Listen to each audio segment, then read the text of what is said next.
नमस्कार, ANM news में आपका स्वागत है और मैं अभिजीत नंदी मजुमदार आपके सामने एक अलग ढंग की जानकारी लेकर हमारे साथ है सी यतीश कुमार जी। यतीश कुमार सीएमडी ब्रेथवेट, और ना सिर्फ सीएमडी है, वो अपने हिसाब से एक कलाकार भी है।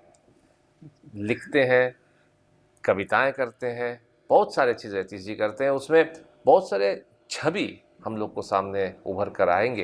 पर सबसे पहले ब्रेथवेट की बात करें यतीश जी, तो ये कंपनी की हाल हकीकत आज की तारीख में कैसा है? देखिए, ब्रेथवेट की बात करें तो हमेशा इसको पिछले 6 साल को एक साथ देखना पड़ेगा। आज सिर्फ देखने से आपको पूरा पिक्चर, पूरा कैनवस नहीं दिखाई पड़ेगा। तो सर्वप्रथम मैं आपको नमस्कार, आपके चैनल को नमस्कार और जितने लोग सुन रहे हैं उन सभी को नमस्कार करते हुए बताना चाहूँगा कि 2018 की बात है, जब मुझे सरकार ने चुनकर यहाँ पे भेजा एक किसी खास पर्पस के लिए कि इस कंपनी का पुनरुद्धार किया जाए, क्योंकि इस कंपनी के पास पूरा कैपेसिटी था लेकिन इसका यूटिलाइजेशन नहीं था। सो उस समय हम लोग पूरे के पूरी तरह डिपेंडेंट थे वैगन मैन्युफैक्चरिंग के ऊपर, सिर्फ और सिर्फ, और उसके अप्स एंड डाउन से कंपनी अफेक्ट होती थी। तो अगर हम देखें 2013-14 में हम लोगों को 42 करोड़ का लॉस हुआ था, बिकॉज पूरी कंट्री में वैगन प्रोक्योरमेंट का में बहुत अंडरकट कंपटीशन गया था और 5 लाख पर वैगन का रेट डाउन हुआ था। तो उसका एक क्यूमुलेटिव इम्पैक्ट आया था इस कंपनी के पास, और ये कंपनी क्यूमुलेटिव लॉस में चली गई थी और सिक कंपनी की तरफ बदल गई थी। तो 2018 में 131 करोड़ टर्नओवर था इसका, और अगर हम वहाँ से देखें तो सिर्फ दिसंबर महीने, जो पिछले साल का अंतिम महीना है, उसका टर्नओवर 140 करोड़ है जी। एक साल की टर्नओवर से ज़्यादा हम अभी एक महीने में कर रहे हैं जी। It is so simple. अगर हम इसको स्ट्रेट लाइन, तो जी आप एक बात कहें, अभी बहुत महत्वपूर्ण बात है कि आप अंडरकट वैगन की अंडरकट प्राइसिंग की बात अभी कहें, तो इस बारे में थोड़ा सा विस्तार से बताएंगे। अगर अंडरकट प्राइसिंग हो तो इसको आप कैसे संभालें? देखिए, वो एक ज़माना था जब नए नए प्लेयर्स आए थे और वो अपना जगह बनाने के लिए उन्होंने ऐसा किया था। आज वो माहौल नहीं है। आज आपको अपना खुद का डिपेंडेंसी डेवलप करने का समय है कि आप अपने जो कंपोनेंट हैं, coupler, draft gear, air brake pipes, ये सब आप खुद बैकवर्ड इंटीग्रेशन कर लें तो आप कोई नहीं हरा सकता। और आज के रेट में मुझे अगर पूछा जाए तो कंट्री का ही डिमांड इतना ज़्यादा है कि मतलब मैं जितना भी मैन्युफैक्चर करूँगा ये देश के हित में चला जाएगा। तो क्या ब्रेथवेट को मैन्युफैक्चरिंग यूनिट बढ़ाने की, आपको थोड़ा सा एक्सपैंड करने की समय आ चुके हैं? समय आ चुका नहीं, समय आ चुका है और हम लोग उसको ऑलरेडी एक्सपैंड कर रहे हैं। मैन्युफैक्चरिंग में अगर हम बात करें तो हम अभी ब्रिज गर्डर का मैन्युफैक्चरिंग कर रहे हैं, हम अभी कंटेनर का मैन्युफैक्चरिंग कर रहे हैं, हम वैगन का मैन्युफैक्चरिंग कर रहे हैं। हम वैगन के वैसे डिज़ाइनर हैं जो रॉयल्टी से कमा रहे हैं अपने डिज़ाइन से। We are one of the prime designer of wagons, जो जो जो जिसका कि बल्क प्रॉफिट अपनी डिज़ाइन के रॉयल्टी से आ रहा है। हम अभी आपको अगर याद होगा कि पहले के ज़माने में जो रेल की पटरी बनती थी, वो 13-13 मीटर की पटरियाँ, और उसको काट करके हम लोग उसको होल करके उसको फिर हम फिश प्लेट लगा करके काम करते थे। तो उसमें कई बार नट बोल्ट के कारण या किसी चोरी होने के कारण कई बार एक्सीडेंट्स के केसेस हुए हैं पास्ट में जी। उसको दूर करने के लिए एक टेक्नोलॉजी आई कि जिसमें 260 मीटर का सेल जो है वो लॉन्ग रेल प्रोड्यूस करने लगा। लेकिन समस्या क्या आई कि 260 मीटर की लंबी रेल को आदमी ट्रांसपोर्ट कैसे करेगा, उसको हम लोगों ने डिज़ाइन किया पूरा, और हम लोगों ने डिज़ाइन करके अभी 28 रेक भारतीय रेल को हम लोगों ने दिया है जो 260 मीटर का पैनल लेकर के जाए। ऐसा बहुत सारा डिज़ाइन हम लोगों ने इंट्रोड्यूस किया। आरडीएसओ के साथ प्रोटोटाइप का पार्टनरशिप किया, एमओयू किया, और रोरो जो मेन प्रोडक्ट है, इस समय भी हमारा कोंकण रेलवे से बातचीत चल रहा है कि हम उनको सॉल्यूशन दें कि वो कैसे अपना प्रोडक्टिविटी बढ़ाएं। पर्पस देखिए क्या है, ब्रेथवेट का जो एम है वो पर्पस ये है कि टोटल लॉजिस्टिक कॉस्ट, जिसके लिए भारत सरकार बहुत प्रतिबद्ध है, और आज के रेट में 18% से 13-14% पे हम लोग ले आए हैं। लक्ष्य हमारा 7%, 6% पे है लॉजिस्टिक कॉस्ट तब रिड्यूस कर पाएगा जब आपके पास ज़्यादा से ज़्यादा कंटेनराइजेशन होगा, ज़्यादा से ज़्यादा हैंडलिंग होगा। मैंने अभी एफसीआई को सोल्यूशन दिया कि मैं आपको टॉप लोडिंग कर दूंगा ग्रेन का, आपका साइड डिस्चार्ज कर दूंगा, उनका जो शैलोज का डिज़ाइन है उससे मैच करवा दूंगा। All those talks are going on for मतलब कि वैगन में इस वैगन के ऊपर कंटेनर। कंटेनर में। हाँ, तो हमें क्या तो आप करना है, कंटेनर भी डिजाइन हम करते कंटेनर बना रहे हैं। हमने अभी इंडिया का पहला डिजाइन का 12 फीट कंटेनर रेक दिया कॉन्कॉर को, हमने डीपी वर्ल्ड को हाई क्यूब कंटेनर्स दिया। कंटेनर्स में हम अभी नए नए सॉल्यूशंस लेके आ रहे हैं जिससे कंट्री का ट्रांसपोर्टेशन कॉस्ट रिड्यूस होगा और जिससे अल्टीमेटली ग्रेन का पैसा घटेगा, जिससे अल्टीमेटली जनता को सस्ता अनाज मिलेगा। जी। तो इसमें आप कंटेनर कार्गो से, वैगन से पैसेंजर कार में क्यों नहीं चलते? देखिए, पैसेंजर कार में जा सकते हैं, sky is no limit, but हमको अगर दिख रहा है कि मैं जिस क्षेत्र में हूँ ऑलरेडी, उस क्षेत्र में ही बहुत ज़्यादा अभी मैन्युफैक्चरिंग करने की संभावना है। मुझसे तो मतलब कई इंटरव्यू में पूछा गया कि आप एक्सपोर्ट क्यों नहीं कर रहे, तो मेरा जवाब बहुत साफ साफ है कि हमको अगर डोमेस्टिक डिमांड ही इतना है कि मैं अपने देश की सेवा पहले करूंगा, तभी तो मैं विदेश की सेवा कर पाऊंगा। तो आज के डेट में जो हमारे माननीय प्रधानमंत्री जी का संदेश है या हमारे रेल मंत्री जी की जिस तरह से 3 ईयर फोरकास्ट कर रहे हैं हर टेंडर का ये पहली बार हो रहा है जब 3 साल का फोरकास्टिंग आ रहा है कि 3 साल के वैगन की रिक्वायरमेंट क्या है। इसके पहले एज ए वैगन मैन्युफैक्चरर 6 साल में हम लोग बोलते थे कि भाई हर बार एनुअल रिक्वायरमेंट सिर्फ आप लोग देते हैं, तो एनुअल रिक्वायरमेंट से आदमी अपने प्लांट में उस तरह का केपेक्स इन्फ्यूजन नहीं कर पाता है। अगर हमको 6 साल का हॉराइजन दे, कोई आदमी 5 साल का हॉराइजन दे, तो आदमी उस तरह के केपेक्स हॉराइजन पे लाएगा, जो कि हुआ। बहुत सारे नए नए वेंडर्स पैदा हुए, वह बहुत सारे कपलर मैन्युफैक्चरर, बोगी मैन्युफैक्चरर, पहले 4 बोगी मैन्युफैक्चरर, कभी 8 बोगी मैन्युफैक्चरर, पहले 5 कपलर मैन्युफैक्चरर, 10 कपलर मैन्युफैक्चरर। ये जो चीज़ आई वो इसलिए आई क्योंकि पहली बार सरकार ने आपको एक बड़ा लक्ष्य दिया कि अगले 3 साल में ये ग्रोथ होगा। 54,000 वैगन का टेंडर हिस्ट्री में पहली बार। तो मुझे ये दिखा कि जब मुझे सेफ रहते हुए, बिकॉज आपको पता ही है कि कंपनी सिख थी, सिख से हम मिनी रत्ना बने, ये एक जर्नी है ना, मिनी रत्ना 1 सीधा बने, 2 भी नहीं, हम 2 को भी बाईपास कर गए। तो ये इस ऐसा करते समय होता क्या है कि हमारा टर्नओवर 131 से 1200 करोड़ तक जा रहा है, तो आपको डेफिनेटली पता है कि इसमें 70% जो है वो वर्किंग कैपिटल चाहिए होता है। तो आप सोचिए कि कितने बैलेंस तरीके से मुझे अपना वर्किंग कैपिटल को रोटेट करने की जरूरत पड़ती है। दैट मीन्स कि आपको पूरा बालकनी व्यू देखना है, आपको पूरा पिक्चर क्लियर देखना है, सप्लाई चेन मैनेजमेंट पूरा कंट्रोल करना है। कहीं भी गड़बड़ाया तो बिकॉज आपका बेस नहीं है, you will bounce back to the old position, zero. तो जीरो ये ताश का पत्ता है जी, अगर आप ध्यान नहीं दीजिए सब भस्म हो जाएगा जी। ठीक है, it calls for a very very intimate ownership which has been done in this plant। and मेरा जितना टीम है उसका इनिशियल एवरेज एज 55 प्लस था। ठीक है, हमने 300-400 लोगों को रिक्रूट किया है डायरेक्टली और इनडायरेक्टली, और अभी हम एवरेज एज को रिड्यूस करके 40 ईयर पे लेके आए हैं जी। ठीक है, तो ये है वहाँ यहाँ ब्रेथवेट का चेंज और विजन। नहीं, मगर इसमें आप अगर आपके पास अगर काम है बनाने की, आपने सोच रहे हैं कि और ज़्यादा बनाया जाए, तो आपके पास जगह भी होनी चाहिए कि आप जगह ले रहे हैं। मैं एक्सपोर्ट की बात नहीं कर रहा, मैं कह रहा हूँ कि इंटरनली जो आपके पास में जो अभी जी आया है। आपका प्रश्न बहुत सही है, और मैं आपको ये बता दूं कि यहाँ पे जो प्लांट मेरा है वो वैगन से के लिए डेडिकेटेड है, और हमारा जो एंगस प्लांट है जहाँ पे हम गर्डर के लिए, कंटेनर के लिए, और वहाँ मेरे पास 60 एकड़ ज़मीन वहाँ है जिसको हम लोग एक्सपैंड कर रहे हैं जी। हमारा एक कैपेक्स प्लान है 27 करोड़ का, तो जैसे जैसे हम अर्न करेंगे वैसे वैसे हम इन्फ्यूज़ करेंगे। We are not taking any long term loan from market. जो हमारा सरकार का लोन था 10 करोड़ वो भी हमने वापस कर दिया।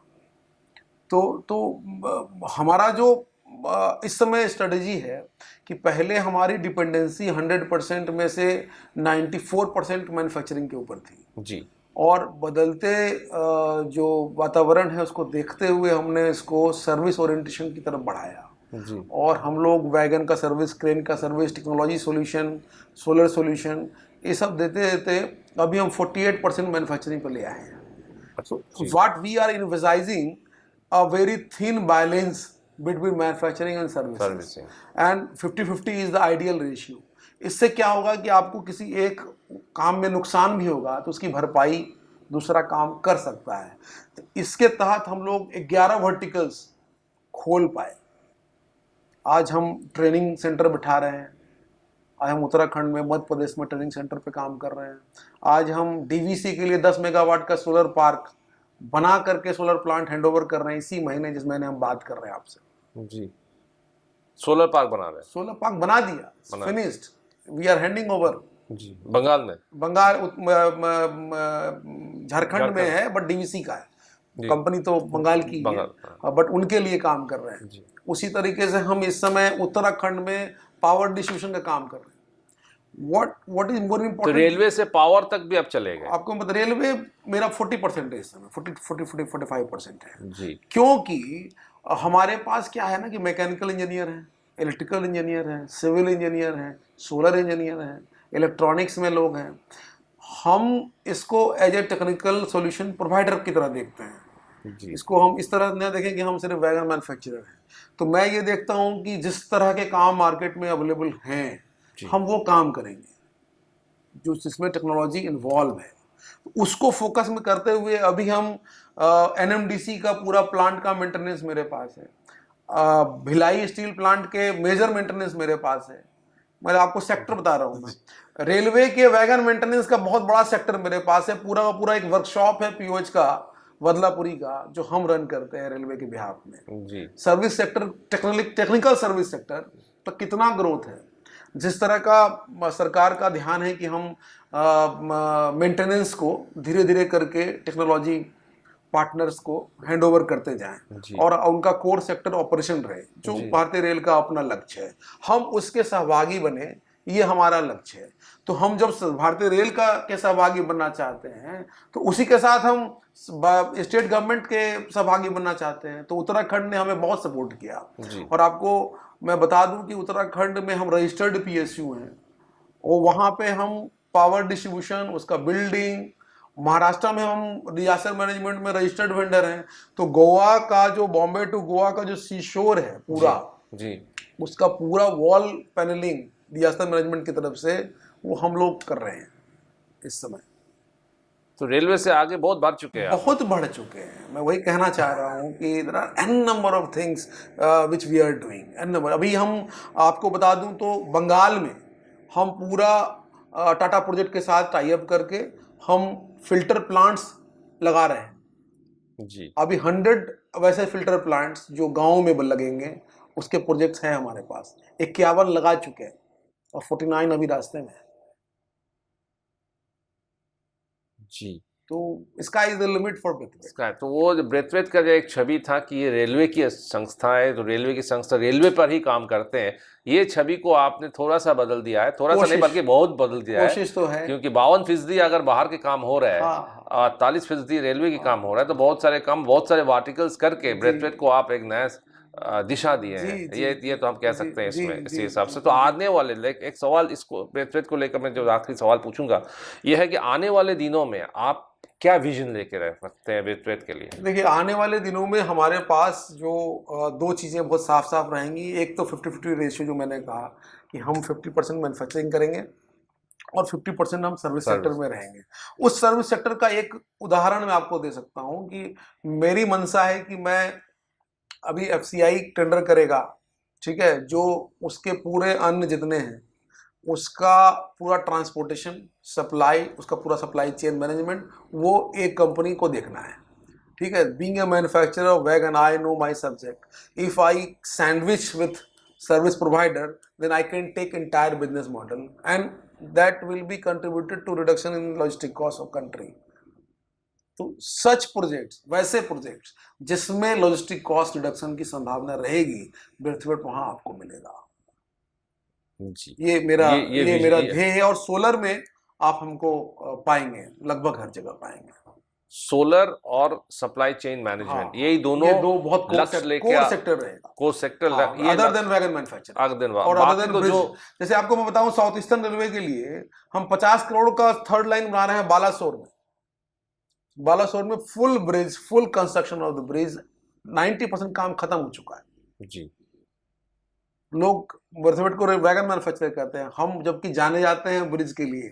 एक समय था जब हावड़ा ब्रिज, हमारा कंट्रीब्यूशन था। जी। तीनों ब्रिज जो हुगली पे हाँ, है, हाँ। उस तीनों में कहीं न कहीं ब्रेथवेट रहा है। तो मेरी बड़ी इच्छा थी कि हम वापस वहां आए। आए। तो Balasore is one example which जी। Will prove Braithwaite worth. And one more thing, जो हमारे माननीय रेल मंत्री जी का ध्येय रहा है कि स्पीड बढ़ाना है जी। रेल का। उसके लिए बहुत सारा गर्डर जो ओवर एज हो चुका है उसके टेंडर्स निकल रहे हैं बहुत जी। तेजी से, और बहुत बड़ा चंक फंड जो है अलॉटेड है। जी। तो आफ्टर बालासोर ब्रिज जब हमारा काम खत्म हो जाएगा तो 50 करोड़ का क्रेडेंशियल मेरा बन जाएगा। जी। उसके बाद ऑलरेडी हम अभी 10 करोड़ 12 करोड़ 15 करोड़ का एनएफ रेलवे में आसनसोल में काम कर रहे हैं गर्डर रिप्लेसमेंट का। तो ये एक ऐसा चीज है जो आरडीएसओ के हम अप्रूव्ड वेंडर हैं गर्डर जी। बनाने के लिए। ये एक ऐसा सब्जेक्ट है जिसको लेकर के sky is the limit. Girder fabrication करिए, उसकी लॉन्चिंग करिए। इसमें मतलब 10,000 मेट्रिक टन का मतलब एनुअल कंजम्पशन है एक एक जोन का। जी। तो ब्रेथवेट इस Braithwaite is already there but it is going to explode जी। In that area as well. तो आप उसी में लगे हुए हैं। हाँ, उससे इतर हम पर अगर बात करें तो हिंदुस्तान शिपयार्ड के लिए दो दो बड़े क्रेन हमने सप्लाई किए हैं अभी। और जितने भी पुराने क्रेन सेल के पड़े हुए थे उसको हम ही रिकंडीशन कर रहे हैं। 3-3 साल से खराब क्रेन पड़े हुए हैं, उनको हम रिपेयर कर रहे हैं, जो और कोई नहीं कर पा रहा। What I'm trying to tell you, ultimately, the bottom line is we are technical service provider, solution provider, ji. along with a manufacturer. हम लोगों को एक मैन्युफैक्चरर का ठप्पा मार दिया कि वैगन में आकर। This is not वो उस छवि को आप, उस तस्वीर को आप चेंज करना चाहते चेंज काफी हो चुका है, काफी हो चुका और काफी और होना आगे बाकी जाके और बिल्कुल होगा। बिल्कुल। मुझे पूरा भरोसा है कि होगा ऐसा। ब्रेथवेट के साथ साथ एक अलग दुनिया में आते हैं, साथ साथ वो आपकी दुनिया, आप तो कविताएं लिखते हैं, किताबें लिखते हैं, और सुनने में आया कि आप मेमोयर्स लिख रहे हैं और ये भी दिलचस्प मेमोयर हैं क्योंकि 70 80 90 दशक जी शतक की है। जी। तो इस पर थोड़ा सा आप अगर झलक हमारे दर्शकों के लिए अगर आप दिखा दें। देखिए, कविता, जो मेरी पहली किताब है राजकमल समूह के प्रकाशन से, राधा कृष्ण पब्लिशर से, उसका नाम था अंतस के खुरचन। उसका 4 एडिशन आ चुका है। दर्शकों का इतना प्यार मिला मुझे, और अगर मेरा वेबसाइट जाएं आप हमखुदरंग.in देखें तो आप देखेंगे कि उसमें 90 से 100 लोग जो हैं उन्होंने मेरी कविताओं का पूरे देश में पाठ किया है। उसमें बड़े नामचीन लोग हैं, राजेंद्र गुप्ता जैसे एक्टर हैं, वीरे वर्मा जैसे एक्टर हैं, राजेश कुमार मिश्र हैं आईपीएस हैं, प्रदीप कुमार आईपीएस रायपुर के हैं, ऐसे बहुत सारे लोग हैं जो कलाकार हैं बहुत सारे जिन्होंने मुझे प्यार दिया। तो अंतस खुरचन एक माइलस्टोन बुक अगर मैं कहूँ तो लोगों के लिए है, क्योंकि लोगों के को भ्रम था कि कविता की किताबें बिकती नहीं है। तो इस भ्रम को आपने तोड़ा है। पहली किताब ने तोड़ा, खुद तोड़ा। किताब, मेरा तो काम लिखना है, बाकी तो काम किताब का है। तो किताब ने खुद इस बात को सिद्ध किया कि किताब अच्छी कविताएं पढ़ी जा रही हैं और लोग उस किताबों को खरीद रहे हैं। मेरी जो दूसरी किताब है वो उससे थोड़ी इतर है। मैं एक काम करता हूँ, मैं किसी भी उपन्यास को पढ़ता हूँ और उपन्यास को पढ़ने के बाद जब पढ़ते समय बहुत सारा टर्मोइल आपके अंदर आता है जी। और जैसे कोई भी कर कहूँ कविता कैसे लिखी जाती है, तो आदमी कुछ दृश्य को देखता है, फिर उसको अपने अंदर व्याप्त करता है, फिर वो एक मतलब टर्मोइल पैदा करता है उसके अंदर, वो जो ब्लास्ट होता है तो वो एक कविता की तरह बाहर आती है। यही काम उपन्यास पढ़ते समय भी होता है। वो जो चर्निंग है वो उपन्यास पढ़ते समय भी आपके भावनाओं में बहुत उड़ेल आता है, बहुत लहर उठती है। तो उस लहर के एक उठान से एक कविता निकलती है। इस तरह का कुछ मेरा काम है। तो ऐसे बहुत सारे क्लासिक हैं, उन सब पे मैंने लगभग 70 किताबों पे काम किया अभी तक और वो क्रम जारी है। तो उसमें से 11 किताबें हैं, मैला आंचल, कसब, मैंने मानू नहीं देखा, स्पीति में बारिश, ऐसी क्लासिक किताब पे कविताएं हुई। और उस कविताओं के संकलन का नाम रहा आविर्भाव। आविर्भाव मतलब एक भाव से दूसरा भाव, तिरोभाव और आविर्भाव संगीत का 2 रूप होता है। रूप तो आप एक राग से दूसरे राग की तरफ ट्रांसफॉर्म करते हैं। तो आविर्भाव जो किताब है उसको भी दर्शकों पाठकों ने बहुत प्यार दिया। उसका दूसरा संस्करण 5वें महीने ही में ही आ चुका था। तो आपका मेमोयर्स जो है, हाँ, जो आप उसमें संस्मरण की बात कर रहे हैं आप जी। मेरा जो बचपन है वो लखीसराय, उस समय एक अनुमंडल था। उस अनुमंडल में मेरी माँ एक नर्स का काम करती थी और हम लोग उस अस्पताल में ही बचपन जिया है हमने। और उस अस्पताल में एक छोटा सा स्टोर था जिसमें हम लोग रहते थे। तो एक बच्चा अस्पताल को किस नज़र से देखता है, क्योंकि आप अगर कहें तो ऑपरेशन थिएटर, तो ऑपरेशन थिएटर की खिड़की मेरे घर में खुलती थी, उस कमरे में खुलती थी, और हर ऑपरेशन का वो सारा नज़ारा हम लोगों को बचपन में दिखता था। तो 8 साल का बच्चा के दिमाग में क्या चल रहा होगा, और कोई आई महिला और उसको बेटी हुई, 80s में अलग अलग तरह का रिएक्शंस का घर से आता था बेटी होने पर, वो सब हम लोगों ने देखा है बहुत नज़दीक से।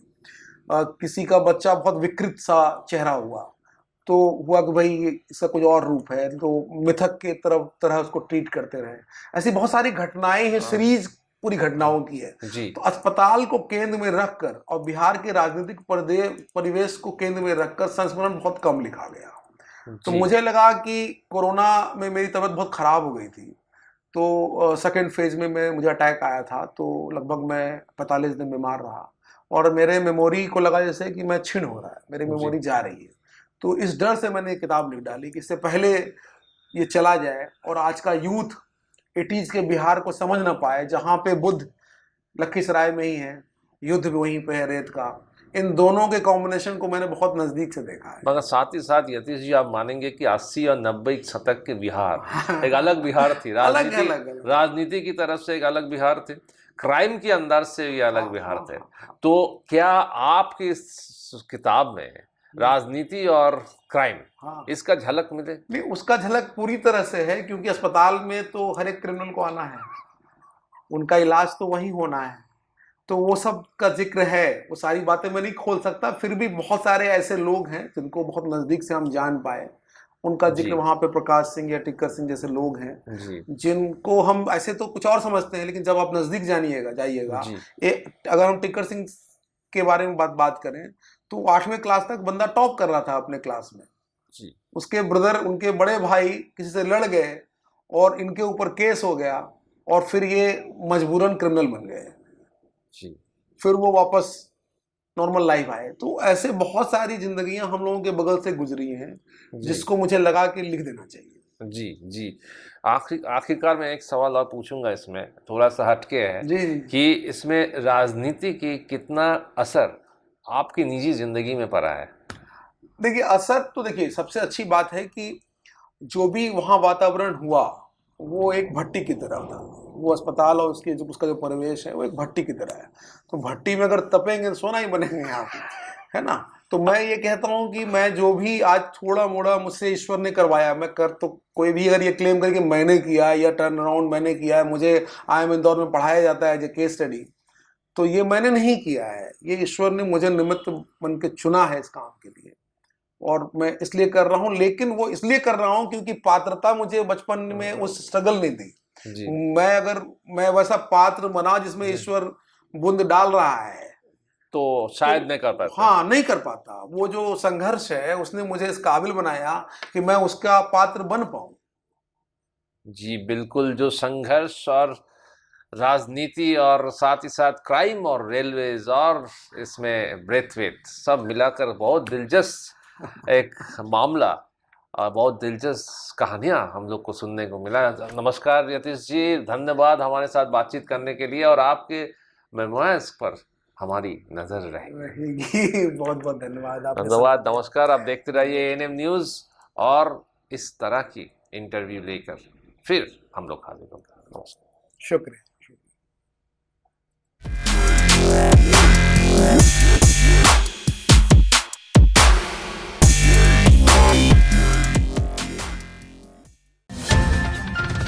और खबरों के लिए सब्सक्राइब कीजिए ANM न्यूज़, बेल आइकन दबाकर रहिए सबसे आगे।